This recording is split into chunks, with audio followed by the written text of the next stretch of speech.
Look who's back where she belongs, Skylar says with a cruel smile, watching Imani push her cleaning cart down the executive hallway. Everyone can hear the mockery, the disrespect, the venom. Here's the thing about Skylar.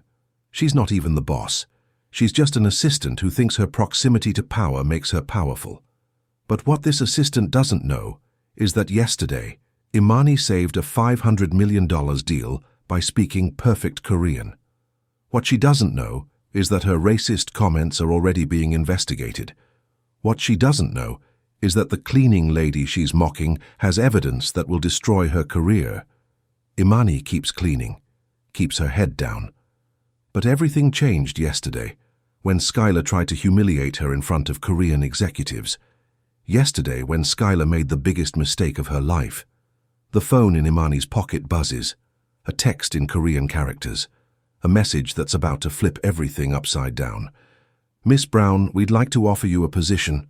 Skylar has no idea what's coming, but in 48 hours, she'll be the one pushing a cart, if she's lucky. But let me take you back to where this all started, just 24 hours ago, when a desperate CEO made a decision that would change everything. It was Tuesday morning when Malik Henderson's world started falling apart. The CEO of Henderson Tech had just lost his Korean translator for the biggest deal in company history, $500 million with Seoul Tech Industries. The Korean delegation was pulling up outside. 5 minutes, Skylar announced, her designer heels clicking like a countdown timer. "I've called everyone, no translators available." Malik felt 25 years of building his empire about to crumble over a language barrier. The Korean delegation was known for their strict protocols. They'd never tolerate Google Translate for a $500 million deal. That's when he heard it. A soft voice from the corner. "Excuse me, Mr. Henderson, I couldn't help but overhear. I speak Korean." Every head turned toward the voice. There, with a feather duster in her hand, stood Imani Brown. 26 years old, natural hair in a neat ponytail, wearing the grey uniform that made her invisible to everyone in the room. Until now. "I'm sorry, what?" Malik stared at her like she'd announced she could fly. "I speak Korean, sir, fluently. Also Japanese and Mandarin Chinese." Her voice carried the confidence of someone who knew exactly what she was talking about. The silence was deafening.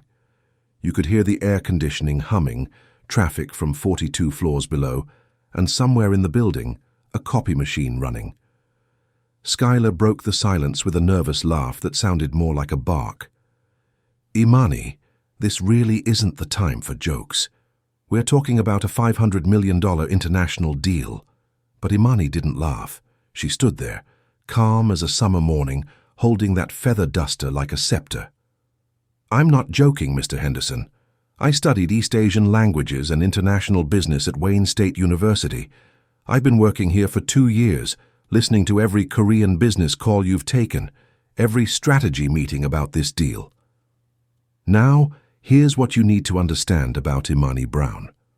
She wasn't just any cleaning lady. She was a woman with a bachelor's degree in international relations who'd been forced to take this job when her mother was diagnosed with diabetes and lost her health insurance. For 2 years, she'd been invisible while million-dollar deals were made around her. But being invisible isn't always a disadvantage. Sometimes it's a superpower. "Prove it," Malik said abruptly. Imani set down her duster, straightened her shoulders, and began speaking in perfect Korean. Her pronunciation was flawless, her tone respectful and professional. She spoke for 30 seconds with the kind of authority that comes from genuine expertise. "What did you say?" "I said it would be an honor to facilitate today's meeting on behalf of Henderson Tech, expressing our confidence that this partnership will bring mutually beneficial results. It's a respectful business greeting that acknowledges the meeting's importance while showing optimism about the partnership." Malik's jaw dropped. This woman wasn't just speaking Korean, she was speaking business Korean. There's a difference, and anyone who's navigated international business knows it. Wait, Skylar interrupted, her voice rising. "What are the Koreans going to think when they see you brought the cleaning lady to negotiate?" That's when something shifted in Imani's eyes. Not anger, recognition, like she'd been expecting this moment her whole life. Mr. Henderson, Imani said quietly, I know this company's strengths and weaknesses better than most executives. I know this Seoul tech deal inside and out. I know their corporate culture, their negotiation style, their concerns about American companies, and I know how to bridge that gap. Malik studied her face, really looked at her for the first time. There was something there that reminded him of his own grandmother, a quiet dignity that came from knowing your worth, regardless of what others thought. You have 20 minutes, he said finally. Find something professional to wear and meet me in the conference room. 20 minutes later, Imani entered the conference room transformed. She'd borrowed a simple black dress from Maria, the receptionist, styled her hair in a professional bun, and carried herself with newfound confidence. The Korean delegation, 5 impeccably dressed executives in tailored suits, were already seated at the massive glass table overlooking downtown Detroit. Gentlemen, Malik began, I'd like you to meet Imani Brown, our specialist in Asian market relations. The delegation leader, Mr. Park, was a distinguished man in his 50s with silver hair and commanding presence. When he stood and bowed respectfully to Imani, she responded in flawless Korean, thanking him for the honor and commenting on their punctuality, highly valued in Korean business culture. Your Korean is excellent, Mr. Park said in English, clearly impressed. Where did you study? Wayne State University, with additional coursework in Seoul business protocols. I've been following your company's American expansion with great interest. What happened next was masterful. Imani didn't just translate words, she translated culture. She explained subtle meanings behind phrases, navigated complex Korean business etiquette, and shared appropriate jokes that had the executives laughing genuinely. She understood that in Korean business culture, relationships come before transactions. Respect for hierarchy was crucial. The way you present information matters as much as the information itself. Most importantly, she knew how to make Henderson Tech's proposal sound not just profitable, but honorable. For 40 minutes, everything was perfect. The deal was practically done. You could feel that electric moment when everyone realizes they're about to make history. That's when Skylar opened her mouth and ruined everything. Gentlemen, she interrupted with a razor-sharp smile, I think it's only fair we share some context about Miss Brown's unique journey with our company. The temperature dropped 20 degrees. Malik shot her a look that could stop a charging bull. It's quite inspiring, actually. Just 2 years ago, Imani was cleaning these very offices. Amazing how people can reinvent themselves. The Korean executives exchanged glances. In their culture, professional hierarchies matter deeply. Having someone recently in a service position conducting high-level negotiations was unusual. What Miss Carter means, Malik said quickly, is that we value talent wherever we find it. But the damage was done. The easy rapport vanished like smoke. For the next 15 minutes, Imani felt their curious glances. She'd become a curiosity instead of a colleague. The meeting limped to a conclusion, with polite promises to carefully consider the proposal. Korean business speak for probably not. As the delegation filed out, Skylar couldn't hide her satisfaction. Maybe next time we should be more transparent about qualifications from the start. That's when Imani stood up calmly. Actually, Skylar, Mr. Park mentioned something interesting. Like what? He said he was impressed with my language skills, but confused why someone with my qualifications wasn't leading the negotiation. In Korean culture, whoever speaks the language typically assumes authority in international meetings. Skylar's expression shifted to uncertainty. He also said he'd like to call me later to discuss some concerns about the company's internal dynamics. What kind of concerns? Imani smiled softly, a smile that should have sent chills down Skylar's spine. Inconsistencies in our financial projections. Korean companies are very thorough with due diligence. They investigate potential partners extensively. What Skylar didn't know was that for 2 years, Imani had been documenting everything, every shady deal, every corner cut, every lie told to clients, especially Skylar's lies. 3 hours later, Imani was back in her uniform, but every move was calculated. She'd perfected the art of being invisible while staying alert. The text from Mr. Park had been clear. "Miss Brown, I would like to speak privately about your future opportunities. Meet me tomorrow at 10 a.m. at the Korean Cultural Center. I have a proposition that might interest you." That evening, in her small southwest Detroit apartment, Imani opened a file labeled Henderson Tech Irregularities. 47 pages of evidence she'd been building for 18 months. Emails Skylar thought she'd deleted. Phone conversations recorded by building security. Photos proving financial irregularities, contract manipulations, and worse. The most damning evidence was what she'd witnessed 6 months ago. Skylar's phone conversation about deliberately sabotaging a deal with a black-owned tech company from Atlanta. Not because they weren't qualified, but because, as Skylar had said, we need to maintain certain standards about who we do business with. Imani had heard every word of that 20-minute conversation. She'd seen the emails to competitors, sharing confidential bidding information. She'd witnessed financial manipulations, inflated invoices, kickbacks disguised as consulting fees. For 18 months, she'd documented everything, not from malice, but from justice. Her grandmother had taught her that when you see wrong being done, you have a responsibility to set it right. But there was more, much more. Imani's documentation revealed a pattern of systematic discrimination that went beyond individual prejudice. Skylar had been part of a network of executives across Detroit's corporate landscape who shared information about minority-owned businesses, deliberately undermining their bids and proposals. They called themselves the Standards Committee, a name that made Imani's stomach turn.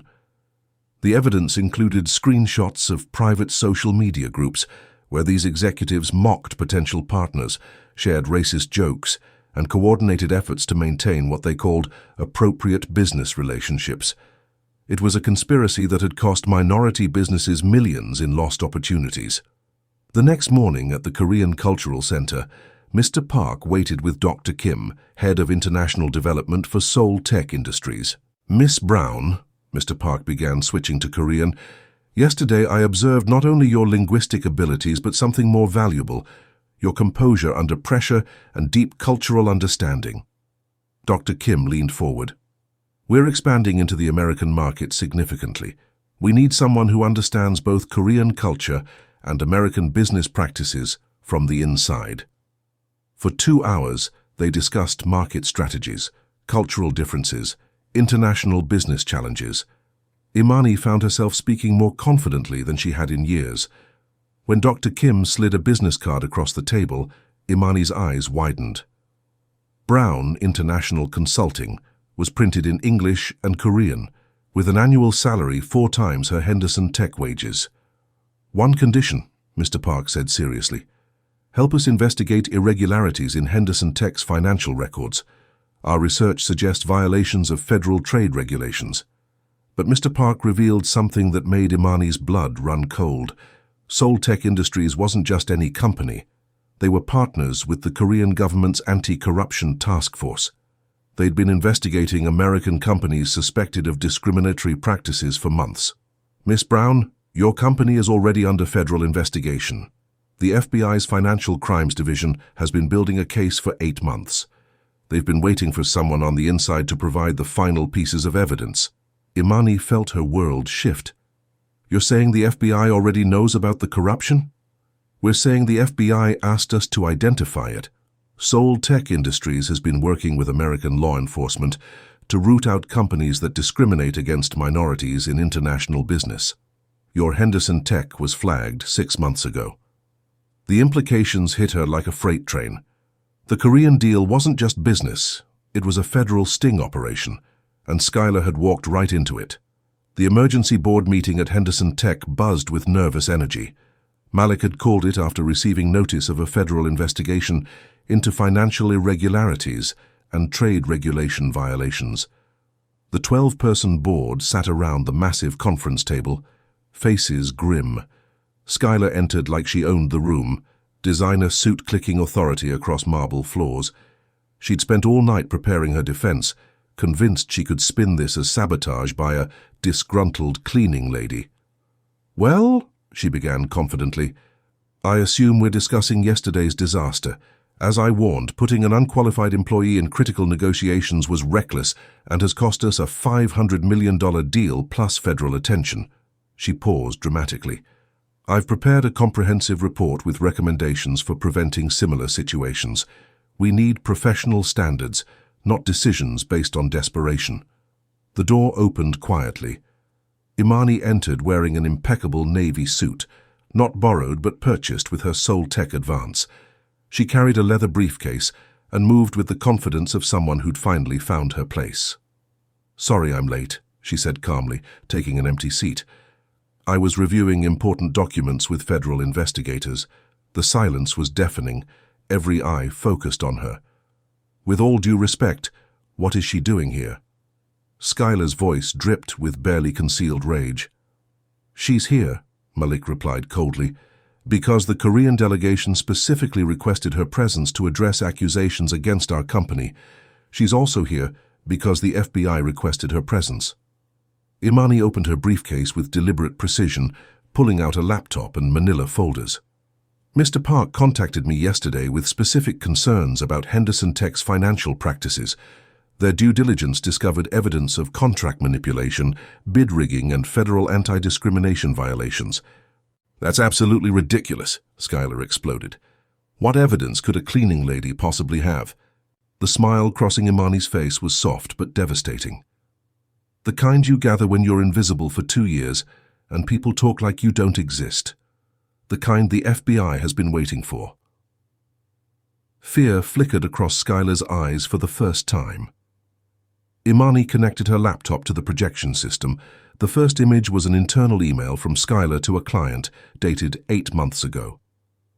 This email to Mills Corporation contains confidential competitor bid information sold in exchange for consulting fees paid to a company owned by Skylar's husband. The room erupted in shocked murmurs. "This is fabricated," Skylar shouted, jumping up. "She's creating fake documents for revenge." "The recording I'm about to play," Imani said calmly, "was made by our building security system and automatically archived for compliance.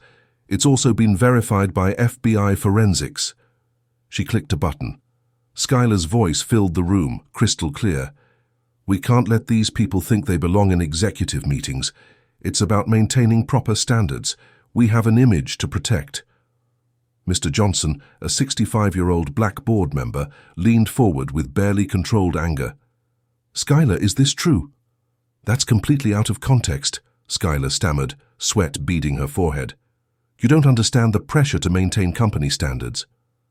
For the next hour, Imani presented a case that would make federal prosecutors weep with joy. Financial records showing inflated contracts and kickbacks. Emails proving deliberate sabotage of minority-owned businesses. Recorded conversations about maintaining appropriate demographics. Evidence of Skylar blocking promotions for employees deemed unsuitable for the company's image. A pattern of financial fraud costing Henderson Tech millions while exposing them to federal prosecution. But the most damning evidence was yet to come. "This final document," Imani said, her voice steady as steel, "shows Skylar's membership in a private group called the Standards Committee, 37 executives from Detroit's largest corporations, coordinating to exclude minority-owned businesses from major contracts." She clicked to the next slide, screenshots of private messages, each more damning than the last. "This group has cost minority businesses an estimated $2.3 billion in lost opportunities over the past 3 years. The FBI has been tracking their activities as part of a federal civil rights investigation." The room was so quiet, you could hear hearts beating. "Skylar," Malik said, his voice like ice, "you have 30 seconds to explain why you shouldn't be fired for cause and reported to the district attorney." Skylar looked around desperately, finding only disgust and disappointment. "You're making a huge mistake," she whispered, voice breaking. "She's just a resentful cleaning lady planning revenge. You can't trust anything she says." "She," Malik interrupted with finality, "is our new Director of International Relations, and you're fired." The words hung like a death sentence. "Security will escort you out immediately. Given the evidence's seriousness, we're forwarding everything to the federal attorney's office."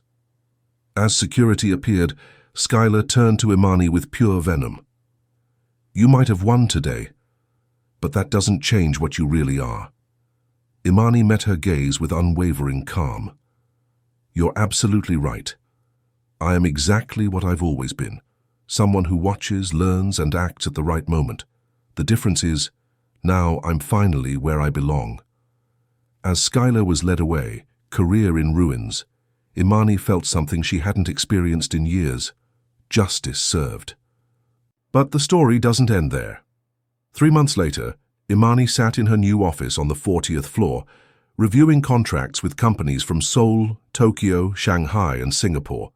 Her success had brought in over $800 million in new business, making her the most successful international relations director in company history. Through floor-to-ceiling windows, she observed the same Detroit skyline she'd once seen as an invisible cleaning lady. Now, as Director of International Relations, she was among the city's most respected executives. Her $400,000 salary allowed her mother to retire from hospital work and pursue painting. Imani had completed her MBA through University of Michigan's executive program, graduating summa cum laude. Meanwhile, Skylar sat in a small Highland Park apartment surrounded by rejection letters. The federal investigation resulted in a $75,000 fine and permanent ban from executive positions at companies with government contracts. Her name appeared in Detroit Free Press, Wall Street Journal, and Forbes as a cautionary tale about corporate discrimination and fraud. She was essentially unemployable. But the real impact of Imani's courage went far beyond personal vindication. The FBI's investigation into the Standards Committee led to the largest civil rights case in Detroit business history. 37 executives were indicted, facing federal charges for conspiracy to discriminate in interstate commerce. The case resulted in $2.3 billion in restitution to minority-owned businesses, fundamental changes to corporate governance across the region, and new federal oversight of major business deals. Imani became the face of corporate whistleblowing, testifying before Congress about systemic discrimination in American business. Her testimony led to new federal legislation requiring transparency in major contract decisions. That morning, she'd seen her photo on Black Enterprise's cover, smiling confidently with Korean and Japanese executives, the translator who revolutionized international business. At Henderson Tech, Malik called a company-wide meeting announcing record quarterly profits. Imani Brown didn't just save our Korean deal, he told the packed auditorium. She opened doors to markets we never dreamed of entering. She brought honor back to our company and showed us true leadership. The audience erupted as Imani stood modestly, remembering when she'd cleaned that same auditorium 10 months earlier. The most important moment came that evening. Imani was in her renovated downtown Detroit loft when her mother called. "Baby, I saw your Channel 7 interview today. You handled those forgiveness questions beautifully. I learned from the best, Mama. You taught me that success isn't about revenge. It's about building something so extraordinary that negativity becomes irrelevant." During the interview, asked about resentment towards Skylar, Imani had responded with grace and power. "Skylar gave me the greatest gift possible. She showed me exactly who I never want to become. Her prejudice taught me that real power comes from lifting others up, not stepping on them. I'm grateful for the lesson." 3 weeks later, Imani stood at Wayne State University's podium announcing the Second Chance Scholarship, a program she'd created for students forced to leave school due to financial hardship. "Nobody should choose between family care and dreams," she told 800 emotional students. "Education is a right, not a privilege for those who can afford it." The program, funded by her salary and Seoul Tech matching donations, had approved 35 full scholarships in its first month. Skylar, watching online from her apartment, turned off her computer with tears streaming. For the first time in months, they weren't self-pity tears, but genuine regret. She realized that in trying to diminish Imani, she'd ultimately diminished herself. Meanwhile, Imani returned to Henderson Tech, walking through hallways where she'd once pushed a cleaning cart. Now young executives greeted her with genuine respect. Administrative assistants sought career advice. She'd become mentor to 15 operational employees showing untapped potential. "You know what fascinates me about this story?" Malik asked during a private conversation. You could have destroyed Skylar personally. You had enough information to ruin her life completely, but you focused only on professional misconduct. Imani smiled thoughtfully, looking at city lights. The best revenge isn't destroying someone, it's building something so magnificent that everything they tried against you becomes irrelevant. She paused. My grandmother cleaned houses for people who treated her like she was invisible. But she never let their treatment define her worth. She taught me that true strength comes from knowing who you are, regardless of how others see you. 6 months later, Imani received a letter from the Korean government offering her a cultural liaison position for Korean companies expanding into America. The salary was 7 figures, unprecedented opportunity and validation that her journey from invisible to invaluable was just beginning. At her Henderson Tech farewell party, Malik gave a speech. Imani Brown taught this company that true talent has no color, background, or limitations. She proved that the most powerful people are sometimes the ones you don't notice, watching and learning and preparing to shine. He looked directly at her. She taught us that when you treat people with respect, they'll move mountains. But when you treat them poorly, he shrugged. Well, you've seen what happens. The room erupted in laughter and applause. That night, packing for her new life, Imani's phone rang. Her mother's voice was warm with pride. Baby, I'm so proud. Your grandmother would be too. I carry her everywhere, Mama. Her wisdom, her strength, her refusal to let anyone make her feel small. You know what she'd say about all this? What? She'd say that sometimes God puts you in dark places not to punish you, but to position you. And that's the truth we all need to remember. Every time someone tries to make you feel small, every time they treat you like you're invisible, every time they underestimate your worth. Remember Imani's story. Your current position doesn't define your potential. Your circumstances don't determine your character. The people who overlook you today might be asking for your help tomorrow. The ones trying to keep you down often fear what you might become when you rise. This story reminds us that patience isn't passive, it's strategic. Dignity isn't weakness, it's power. Sometimes the greatest victory isn't proving them wrong about you. It's proving yourself right about you. Your breakthrough is coming, your moment is coming, and when it does, you'll be ready, because you've been preparing in places they couldn't see. If stories like this inspire you to keep pushing forward, to never give up on your dreams, and to remember that your worth isn't determined by how others treat you, then you need to subscribe right now. Hit that subscribe button and ring the bell, because every week we're bringing you stories of people who refuse to stay down, who turned setbacks into comebacks, and who prove that your beginning doesn't have to be your ending. Don't let this be just another story you watched. Let it be the reminder that changes how you see your own journey. Subscribe now, and let's build something extraordinary together.